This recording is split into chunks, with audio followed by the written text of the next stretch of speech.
देहरादून में बीजेपी प्रदेश कार्यालय में बैठक का आयोजन। सीएम धामी प्रदेश अध्यक्ष मदन कौशिक रहे मौजूद। बैठक में आगामी कार्यक्रमों को लेकर की गई चर्चा।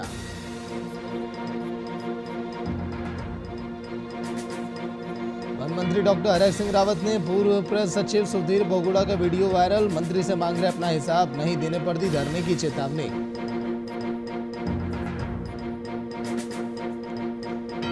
लालकुआं में प्रगतिशील महिला एकता ने निकाला जुलूस। बढ़ती महंगाई का किया विरोध। केंद्र की सरकार का पुतला भी फूंका।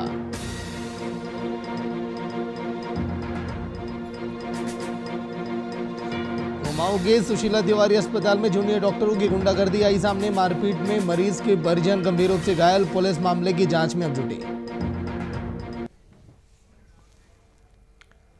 नमस्कार, वीआईपी न्यूज आप देख रहे हैं। मैं आपके साथ सागर मिश्रा। देहरादून के बीजेपी प्रदेश कार्यालय में आज के दिन प्रदेश अध्यक्ष की मीटिंग हुई। तस्वीरें हम आपको दिखाएंगे। जिस तरह से मीटिंग के दौरान की ये तस्वीरें।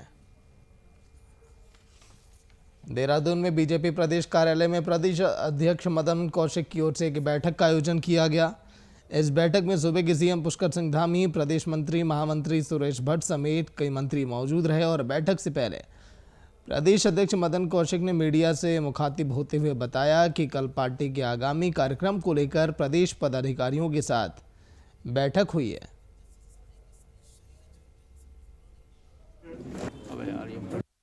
कल हमारी प्रदेश के पदाधिकारी, पार्टी के जिलाध्यक्ष और मोर्चों के अध्यक्षों की बैठक थी। आज सारे मोर्चों के पदाधिकारी, प्रदेश में जितने हमारे मोर्चे हैं उनकी बैठक है और चुनाव की दृष्टि से पदाधिकारियों को क्या काम करना है, मोर्चों को किस काम में लगाना है, ये हमारा रोड मैप तैयार है। आज उसी संबंध में बैठक होके उनको अगले 2 महीने का काम हम लोग पार्टी की तरफ से देंगे। और अगर मैं कहूँ कि अगले 2 महीनों में प्रत्येक बूथ तक का हमारा कार्यक्रम में इन्वॉल्वमेंट होने वाला है। मंत्री हमारे मंडल तक जाएंगे, मैं स्वयं विधानसभा तक जाऊँगा, मुख्यमंत्री भी कार्य समिति के साथ जिलों तक जाएंगे और अन्य हमारे जो मोर्चे पदाधिकारी इत्यादि, ये शक्ति केंद्र और उसके बाद जो हमारा बूथ सम्मेलन, तो ये इस प्रकार के हमने अगले 2 महीने के कार्यक्रम तय किए।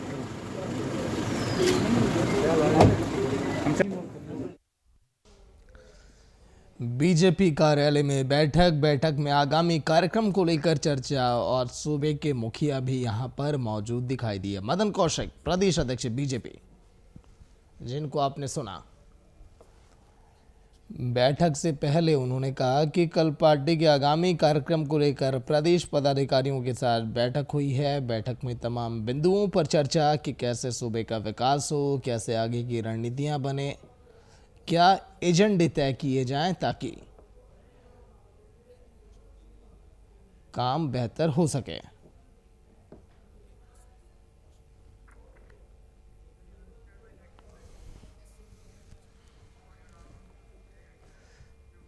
हल्द्वानी पहुंचे राज्य अनुसूचित आयोग के उपाध्याय पीसी गैरवा और काठगोदाम स्थित सर्किट हाउस में बीजेपी पदाधिकारियों के साथ बैठक की। बैठक में पहुंचे सभी पदाधिकारियों ने अनुसूचित क्षेत्र में बढ़ते नशे के कारोबार पर अंकुश लगाने और अनुसूचित जाति वाले बाहुल्य क्षेत्रों में विकास कार्य नहीं होने का आरोप लगाया, जिस पर आयोग के उपाध्यक्ष पीसी गोरखा ने लोगों से जल्द ही समस्या दूर करने का आश्वासन दिया। इस मौके पर Republican party of India Athawale के प्रदेश अध्यक्ष यशपाल आर्य ने क्षेत्र की विभिन्न समस्याओं को लेकर ज्ञापन सौंपा। साथ ही इस तरफ जल्द ही ठोस कार्य में उन लोगों को मिल पा रहे हैं कि नहीं मिल पा रहे हैं। अगर नहीं मिल पा रहे हैं, आयोग के संज्ञान में कोई मामला लाया जाएगा तो निश्चित तौर पर उसमें जन सुनवाई के द्वारा उस मामले का निस्तारण किया जाएगा। माननीय महोदय, मैं सबसे पहले मीडिया का आभार व्यक्त करना चाहूँगा। आज हमारे आयोग के वाइस चेयरमैन पीसी गोरखा जी आए हैं गेस्ट हाउस सर्किट हाउस पर, तो उन्हें हमने अपने ग्रामीण क्षेत्र में जो भी हमारे बागजाले की समस्या थी, राजस्व गांव की थी या पंचायत से गांव अलग हो चुका है उसको जोड़ने संबंधी थी या नशे से संबंधित बातें थीं, कई सारी बातें उनके सामने पत्र के माध्यम से हम लोगों ने रखी। और रखने के बाद उन्होंने आश्वासन दिया है कि बागजाला क्षेत्र को हम लोग भली भांति देखेंगे और शासन प्रशासन से मदद कर वहाँ पर नशे का भी एक कार्यक्रम चलाया जाएगा। और दूसरा जो भी एक हमने लिखित रूप में दिया है और इस पर भी उन्होंने संज्ञान में लेते हुए कहा कि तत्काल प्रभाव से आयोग से इसमें कहीं ना कहीं पर पत्र व्यवहार करके मदद दिलाई जाएगी ग्रामीण क्षेत्र।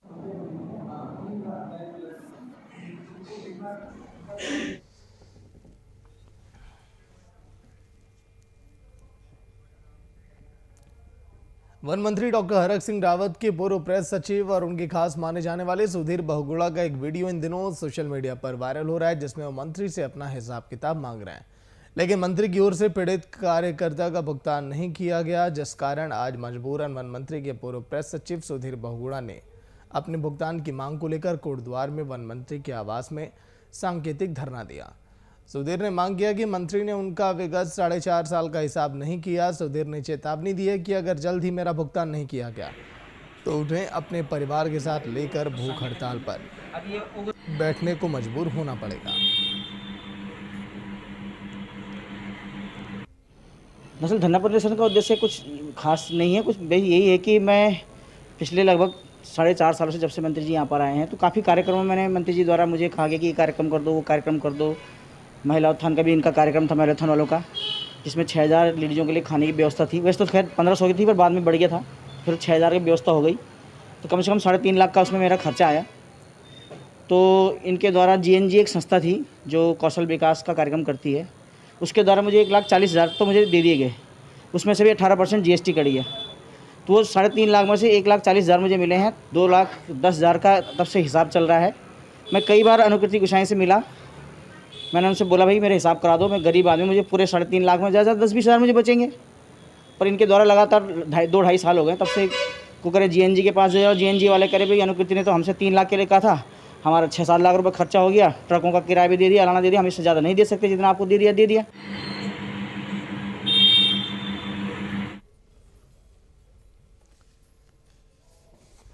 तो कोटद्वार की ये तस्वीरें आपकी टीवी स्क्रीन पर वन मंत्री डॉक्टर हरक सिंह रावत ने पूर्व प्रेस सचिव और उनके खास माने जाने वाले सुधीर बहुगुणा का एक वीडियो इन दिनों सोशल मीडिया पर वायरल हो रहा है, उसे की ये तस्वीरें हैं जिसमें मंत्री से अपना हिसाब किताब मांग रहे हैं, लेकिन मंत्री की ओर से पीड़ित कार्यकर्ता का भुगतान नहीं किया गया, जिस कारण आज मजबूरन वन मंत्री के पूर्व सचिव सुधीर बहुगुणा ने अपनी भुगतान की मांग को लेकर कोटद्वार में वन मंत्री के आवास में सांकेतिक धरना भी दिया और चेतावनी दी है कि अगर ये भुगतान पूरा नहीं किया गया तो आगे भी वो धरना देंगे। लाखों की जो रकम बाकी थी उसी को मांगा है और देखिए सांकेतिक ये धरना।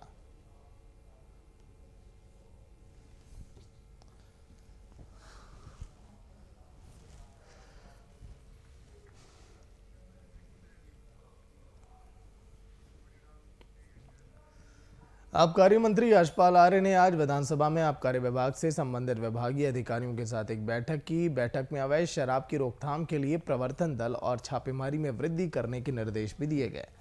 आबकारी मंत्री ने लापरवाही बरतने वाले अधिकारियों पर कार्रवाई करने की बात भी कही है।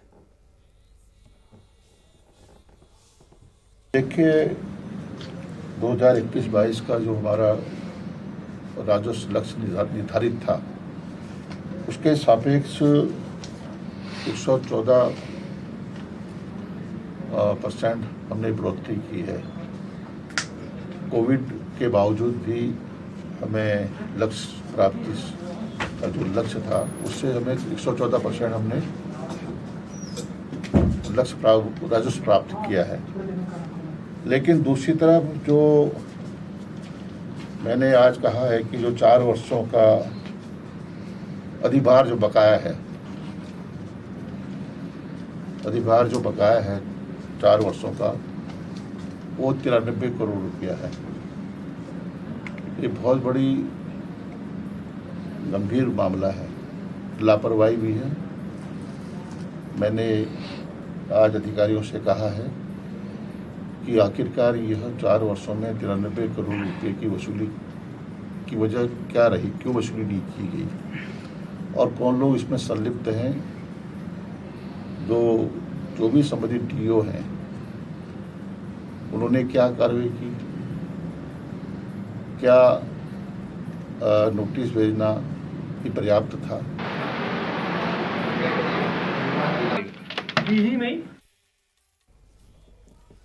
आबकारी मंत्री ने अधिकारियों के साथ बैठक की और बैठक में अधिकारियों को तमाम दिशा निर्देश दिए गए कि लापरवाही अगर की गई तो फिर बर्दाश्त ये नहीं की जाएगी। अधिकारियों की ये नसीहत आबकारी विभाग के जो मंत्री हैं यशपाल जी, बैठक में अवैध शराब की रोकथाम के लिए प्रवर्तन दल और छापेमारी बढ़ाई जाए, इस पर आज के दिन विचार किया गया। देखिए बैठक काफ़ी अहम अधिकारियों के साथ, क्योंकि अवैध शराब का धंधा जोरों पर चल रहा है पहाड़ों पर, और इसीलिए इसको रोकना बेहद ज़रूरी। इसीलिए मीटिंग भी बेहद खास और अधिकारियों को सख्त दिशा निर्देश है अवैध नशे के कारोबार को लेकर।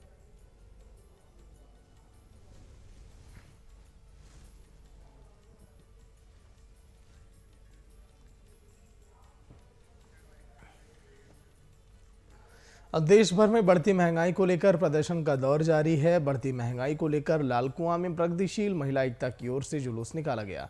साथ ही केंद्र के खिलाफ सरकार का पुतला भी फूंका गया। इस मौके पर महिला एकता केंद्र की नेता बिंदु गुप्ता ने कहा कि सरकार की जन विरोधी इस नीति से आज आम आदमी के सामने 2 जून की रोटी का भी संकट आ गया। पूंजीपतियों से वफादारी और जनता से गद्दारी का नारा देते हुए कहा कि जहां एक तरफ अडानी अंबानी की तिजोरी रोजाना भर रही है, वहीं गरीब के मुंह की रोटी अब छिनती चली जा रही है। उनको आधा किया जाए, जितनी भी दाम बढ़े हुए हैं उनको आधा किया जाए। और मोदी सरकार जो लगातार पूंजीपतियों के संग, हमारा यही नारा है, पूंजीपतियों से आ रही जनता से गद्दारी नहीं चलेगी।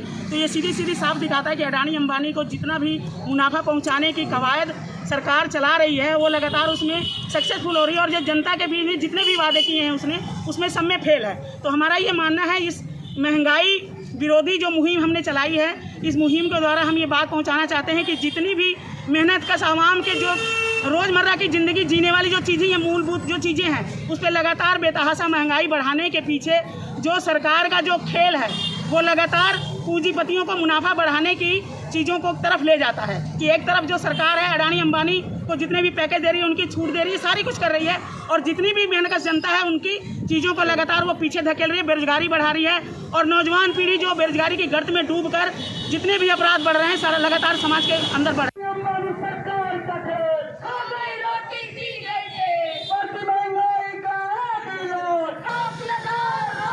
सड़कों पर निकलते थे प्रदर्शन करने के लिए, ये कहते थे कि महंगाई कम की जाए, लेकिन आज शायद बीजेपी नेताओं की आंखों पर पट्टी। उन्हें पता सब है कि महंगाई बेतहाशा है, वृद्धि लगातार होती चली जा रही है सामानों में, पेट्रोल डीजल के दामों में। लेकिन तमाम नेताओं से जब हमने बातचीत की, सत्ता पक्ष के भी, उनका यही कहना था कि आखिर सरकार अन्य विकास कार्यों के लिए पैसे की भरपाई कहां से करेगी। कुछ इस तरह के जवाब जब सामने आते हैं तो फिर जनता निराश होती है। लेकिन महंगाई एक ऐसा मुद्दा जिस पर अब बीजेपी लगातार अब घिरती चली जा रही है। लगातार सियासत का दौर जारी, आरोप प्रत्यारोप का दौर भी जारी, लेकिन महंगाई कम कब होगी चिंता का विषय है। क्योंकि पेट्रोल डीजल के दाम बढ़ने से जब ट्रांसपोर्टेशन में पैसे अधिक लगते हैं, तो इसी कारण कहा जाता है कि सामानों के दामों में भी वृद्धि होती है। शायद यही मेन वजह, और इसीलिए पेट्रोल और डीजल के दामों को लेकर हर तरफ हाहाकार, प्रदर्शन और लोगों की लाचारी साफ तौर पर दिखाई देती है। देखिए तस्वीरें आपकी टीवी स्क्रीन पर, ये प्रदर्शन के दौर की तस्वीरें हैं। लोगों के हाथों में तख्तियां, बैनर, पोस्टर, केवल और केवल महंगाई को लेकर। सड़कों पर लोगों का इस तरह से हुजूम जब निकलता है तो जनता भी कहती है कि क्या हमने यही दिन देखने के लिए वोट किया था। केंद्र से सवाल है, विपक्ष लगातार यह कह रहा है कि बताइए, स्मृति ईरानी जो गैस सिलेंडर लेकर सड़कों पर निकला करती थी, आखिर वो अब आज के दिन कहां पर है। क्योंकि गैस सिलेंडर के दाम तकरीबन 1000 के करीब, पेट्रोल डीजल के दाम 100 के ऊपर पेट्रोल के दाम, तो चिंताएं तमाम अब व्याप्त।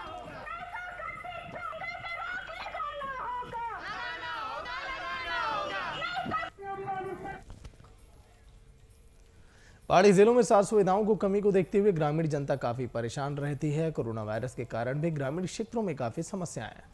ऐसे में टेलीमेडिसिन सेवा ही ग्रामीण इलाके में मील का पत्थर साबित हो सकती है। ये बात कही जिला मुख्यालय रुद्रप्रयाग में मनीष खंडूरी ने कार्यकर्ताओं से टेलीमेडिसिन सेवा को लेकर चर्चा की। उन्होंने इस दौरान पहाड़ में स्वास्थ्य सुविधाओं की कमी को लेकर टेलीमेडिसिन सेवा पर बातचीत की और कहा कि उनकी संस्था पहाड़ में सभी जनमानस तक ऑनलाइन स्वास्थ्य सुविधाएं देने का कार्य करने जा रही है, जिससे सभी पहाड़ वासियों को सीधे डॉक्टरों से संपर्क कर स्वास्थ्य लाभ लेने में आसान सुविधाएं मिल सकेंगी।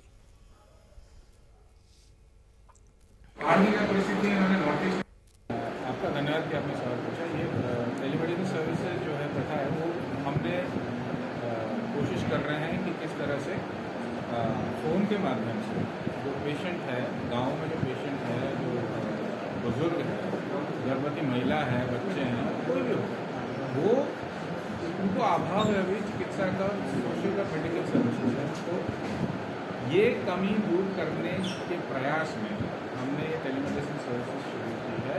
डोंगोली टेलीमेडिसिन सर्विसेज शुरू की है, जो कि कंपनी है, और मेरी जो संस्था है जय दुर्गा सामाजिक कल्याण संस्थान, इनको इंट्रोड्यूस कर रही है। ये जो सर्विसेज हम प्रोवाइड कर रहे हैं, इसमें आप टेलीफोन के माध्यम से सबसे पहले तो आप फ़ोन कॉल से डॉक्टर से संपर्क करते हैं। ये बेस्ट स्पेशलिस्ट डॉक्टर्स होंगे जो ऑल ओवर इंडिया होंगे और ज़्यादातर बैंगलोर में होंगे, और ये स्पेशलिस्ट भी होंगे। दूसरा, ऐप का जो लॉन्च करेंगे वो बाद में करेंगे, और ऐप के माध्यम से जो स्मार्टफोन है वीडियो कॉल भी कर सकते हैं। ये हमारा प्रयास है। देखिए कि इसमें किस तरह से जो डॉक्टर का अभाव है, किस तरह से जो लोगों की जो कमियां हैं वो अभाव की पूर्ति करें, उन कमियों को हम सोशली और मेडिकल तरीके से उसको पूरा करने की कोशिश करें, उनको मिटा नहीं।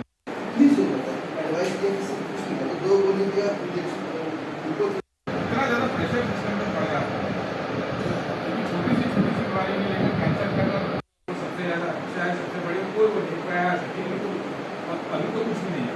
बहुत अच्छे ढंग से बता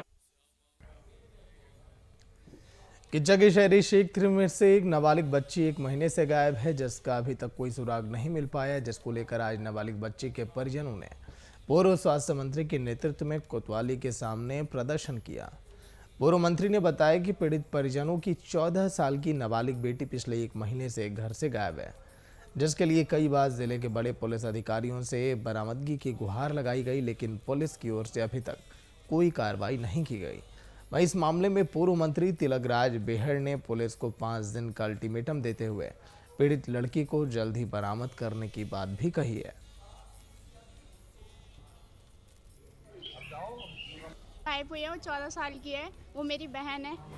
वो आनंदपुर से गायब हुई है अपनी नानी के घर से, और 14-15 मतलब 25 दिन हो चुके हैं, अभी तक कोई भी इंफॉर्मेशन कहीं से कहीं तक नहीं मिली। हम बराबर आते रहते हैं थाने में, बस बोलते रहते हैं कि हाँ पता लगा रहे हैं, ट्रेस पे नंबर है, ट्रेस पे नंबर है, तो ऐसे करके कुछ भी पता नहीं लगा है अभी तक। एक लड़की है मीनू, और वो आज 20-25 दिन से ज़्यादा दिन हो गए लापता है, और पुलिस कुछ नहीं कर रही। FIR भी लिखी गई है, नाबालिग लड़की को ढूंढ नहीं पा रही है, और बराबर पुलिस से कहा जा रहा है, पुलिस जानबूझकर उसमें जो है काम नहीं कर रही, लापरवाही कर रही है। तो आज उस लापरवाही के विरोध में सांकेतिक रूप से धरने पे बैठा हूँ, और अगर अगले 4-5 दिन में लड़की बरामद नहीं की इन्होंने, तो कोतवाली का घेराव किया जाएगा जमकर, और सारी ताकत लगाई जाएगी, और कोतवाली घेराव होगा, और अगर कोई अप्रिय घटना होगी तो उसके लिए यहाँ का कोतवाल सीओ जिम्मेदार। क्योंकि एक नाबालिग लड़की 17/6 से गुमशुदा थी। इस संबंध में थाना आजाब पे 365 का अभियोग पंजीकृत किया जा चुका है, और उसी दिन से इसमें विवेचना की कार्रवाई की जा रही है। इसमें SOG टीम द्वारा भी कार्रवाई की जा रही है, और शीघ्र हम लड़के की बरामदगी कर ली जाएगी। सर, लोकेशन मिली है लड़की की कुछ? इस संबंध में आवश्यक विवेचना प्रचलित है, और कार्रवाई कर रही है पुलिस, और ऐसा ये विवेचना का पार्ट है। अभी हम इसमें कार्रवाई कर रहे हैं।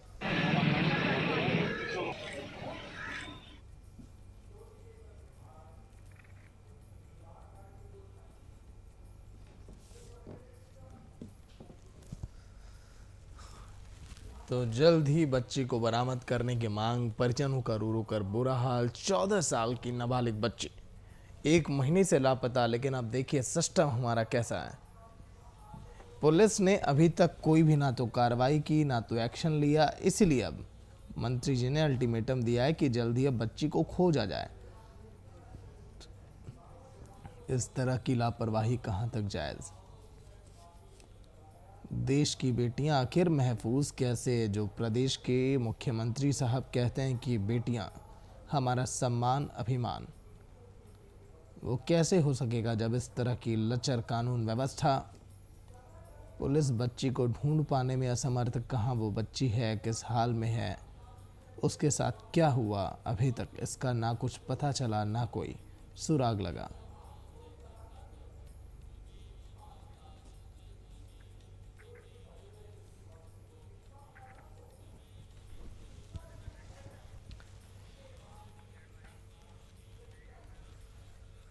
कुमाऊं के सबसे बड़े सुशीला तिवारी अस्पताल में एक बार फिर से जूनियर डॉक्टरों की ओर से मरीजों के तीमारदारों के साथ बदसलूकी किए जाने का मामला सामने आया।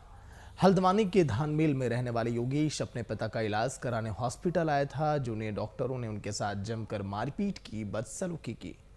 मारपीट में मरीज के परिजन गंभीर रूप से घायल हो गए। वहीं घटना की सूचना पुलिस को दी गई। घटनास्थल पर पहुंची पुलिस ने सीसीटीवी के आधार पर कार्रवाई शुरू कर दी और जांच में अब जुटी है। सीसीटीवी फुटेज के आधार पर ये एक्शन लिया गया। सूचना आई थी कि कुछ लोग इमरजेंसी में आए हैं और हंगामा कर रहे हैं। इस सूचना पे चौकी इंचार्ज मेडिकल चौक के यहाँ पे आए और उन्होंने जो वहाँ पे हंगामा कर रहे थे उनको अलग किया। उसके बाद जो हंगामा करने वाले पक्ष से काफ़ी लोग इकट्ठा हो गए मेडिकल कॉलेज के बाहर। उनका ये आरोप था कि डॉक्टरों के द्वारा उनके साथ अभद्रता की गई। उनका कोई पेशेंट वहाँ पे था और उस कारण से भी डॉक्टरों का ये कहना है कि इन लोगों ने बाहर से आकर हमारे साथ अभद्रता की है। दोनों लोगों की जो बातें सुनी गई हैं और उनको उनसे तहरीर ली जा रही है। इसमें जांच की जाएगी। यहाँ पे सीसीटीवी मौजूद हैं इस इमरजेंसी रूम में, उनके बैकअप चेक किए जा रहे हैं और जिसके द्वारा गलती की गई होगी उसके खिलाफ कार्रवाई की जाएगी। कि साहब वो कहते हैं कि एक वहाँ डॉक्टर साहब थे, कोई जहर खा हुआ मरीज था, उसको देखा जा रहा था। एक दिन कोई मरीज और आया, कहते चलने में कमजोरी हो रही, तो जो डॉक्टर साहब ने सुना, उनको शायद कहा वो ड्यूटी में थे जो मेडिसिन के कि आप चल के दिखाओ, हम देखना चाहते हैं चलने में तकलीफ हो रही कि नहीं हो रही है। तो उन्होंने कहा कि आपको ये बात पसंद नहीं है। उन्होंने कहा कि ये आपको मजाक सोचिए कि हाँ चलने बोल रहे हैं, परेशानी हो इसमें हो रहे हो। इसको लेकर उनकी कहा सुनी हो गई इसमें, तो इसमें लेकर चली गया। तो ये बोला कि अगर आपको पसंद नहीं है देखो तो आप कहीं और दिखा लो, फिर नहीं हो तो हम चले। वो गए और फिर वो मॉब लेकर के आ गए और उससे फिर गर्मा गर्मी बहसबाजी हुई होगी। फिर क्या हुआ एग्जैक्टली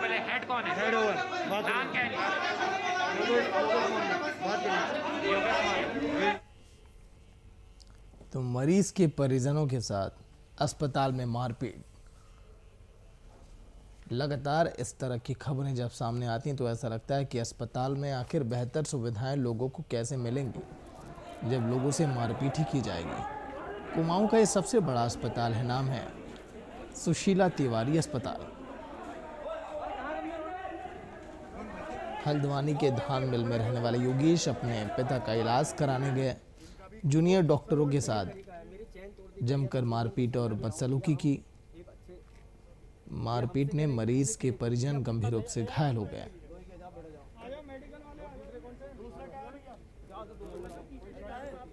घटनास्थल पर पहुंची पुलिस ने सीसीटीवी के आधार पर एक्शन लिया, कार्रवाई शुरू की।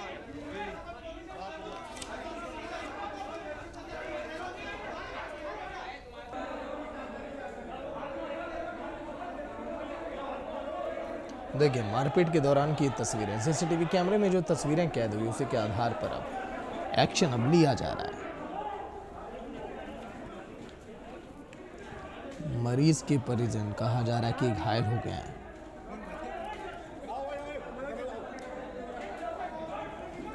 और जो लोग घायल हैं उनका इलाज अब जारी है और अब एक्शन अब लिया जाएगा जिन लोगों ने इस तरह की हरकतें की है।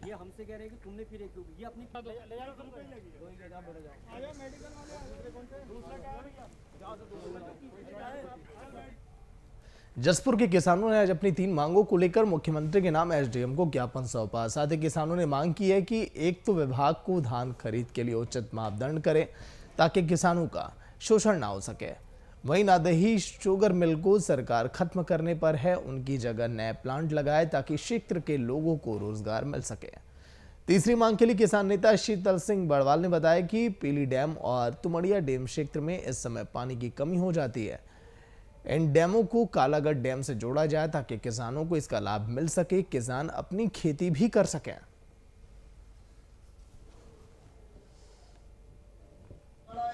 मांग है किसानों के हित के लिए है। पहली मांग है हमारी यहाँ जो खरीफ की फसल है, धान खरीद केंद्र जो हमारा कि अक्टूबर में होनी है, इसकी राजस्व विभाग टीम बना करके इसका सर्वेक्षण कराए और बढ़िया सूची बना के क्रय केंद्रों पर भेजे ताकि ये जो फर्जीवाड़ा है, व्यापारी खरीद ला के डालते हैं, ये बंद हो सके। दूसरी मांग है हमारी जो नादेव फैक्ट्री है इसको जिंदा रखने के लिए यहाँ पर प्लांट लगने थे आमदनी के लिए, वो आज तक लगे नहीं, चर्चाओं में हैं, वो क्यों नहीं लगे। मुख्यमंत्री जी को ये कहना है कि आप इसको प्लांट लगाएं और इसको जिंदा रखें। तीसरी मांग भोगपुर डैम, तुमड़िया डैम और हमारे पीली डैम, इन तीनों डैमों को कालागढ़ डैम से जोड़ा जाए ताकि किसान की खेती आने वाले समय में अच्छी हो सके, फसल बढ़िया हो सके, समय से पानी मिल सके। इन मांगों को लेकर मुख्यमंत्री जी को दिक्कत बहुत हुई है।